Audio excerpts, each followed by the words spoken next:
పవర్లో ఉన్నోడికి పైన కింద తెలియదంటారు. అలాగే ఐపీఎస్ ఐఏఎస్లకు ఈ మధ్య రూల్ బుక్ కూడా గుర్తు రావడం లేదు. రాజకీయ అధినేతలు ఏం చెబితే అదే ఫాలో అయిపోతున్నాయి. అయితే వారు శభాష్ అంటే పొంగిపోవడం, వారు ప్రత్యర్థులను హింసించి రాక్షసానందం పొందడం మామూలైపోయింది. అలాంటి వాళ్లకు ప్రజెంట్ కనపడదు, ఫ్యూచర్ అసలే కనపడదు. కానీ ఆ కనపడని ఫ్యూచర్ ఇప్పుడు కళ్ళెదురుగా వచ్చి కనుబొమ్మలు ఎగరేసి మరీ నిలదీస్తోంది. ఇదే పరిస్థితి CID chief సంజయ్ది.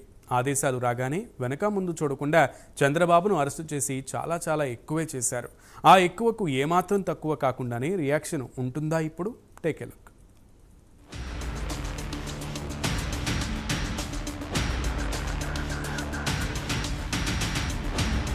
Skill development scam అన్నారు, కేసు అన్నారు. ఈ కేసులో స్కిల్ డెవలప్మెంట్ కోర్సులు ఇచ్చిన కంపెనీలు, కాంట్రాక్టులు తీసుకున్న కంపెనీలు వాటన్నింటినీ విచారిస్తూనే ఉన్నారు.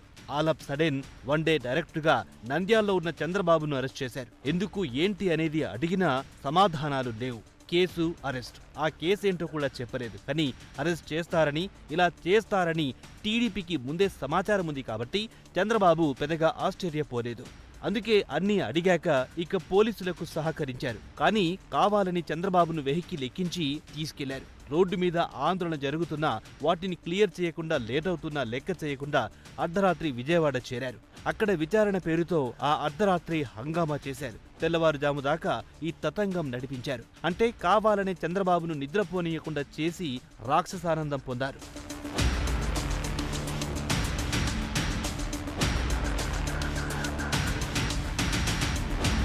ఇంత చేసి ఆ కేసులో ఏమైనా సాధించారా అంటే అదీ లేదు. ఏసీబీ కోర్టులో పెట్టి అక్కడేదో మతలాబు చేసి బెయిల్ రాకుండా అడ్డుకున్నారని ఆరోపణలొచ్చాయి.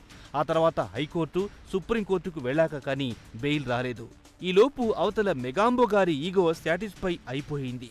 ఈ తతంగం మొత్తంలో సిఐడి చీఫ్ సంజయ్ పాత్ర కీలకం. పైగా హెరిటేజ్కు సంబంధించిన పేపర్స్ అనధికారికంగా తీసుకొచ్చి మళ్లీ బయటపడుతుందని తెలిసి తగులబెట్టించారు.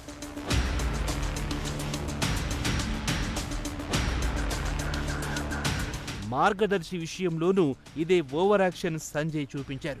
దాడులు చేయడం, కస్టమర్లను భయపెట్టడం లాంటివి చేశారని ఆరోపణలొచ్చాయి. కేసుల మీద కేసులు పెట్టి ఎవరు కంప్లైంట్ ఇవ్వకపోయినా వీళ్లే కంప్లైంట్ ఇచ్చి కేసు రిజిస్టర్ చేశారు.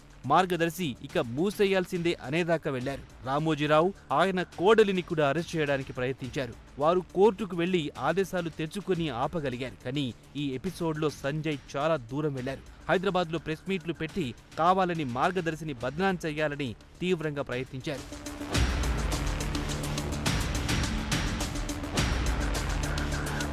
ఇన్ని జరిగాయి. ఢిల్లీ నుంచి డిప్యుటేషన్పై వచ్చిన ఈ ఆఫీసర్ ఇప్పుడు ఢిల్లీకి వెళ్లిపోవాలని ప్రయత్నిస్తున్నారు. పైగా ప్రభుత్వం మారిపోగానే సెలవు పెట్టాలని ట్రై చేశారు.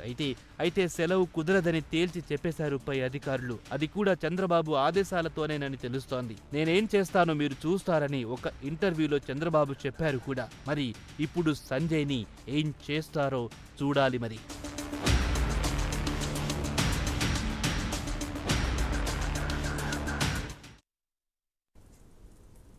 5 ఏళ్ల అరాచక వైసీపీకి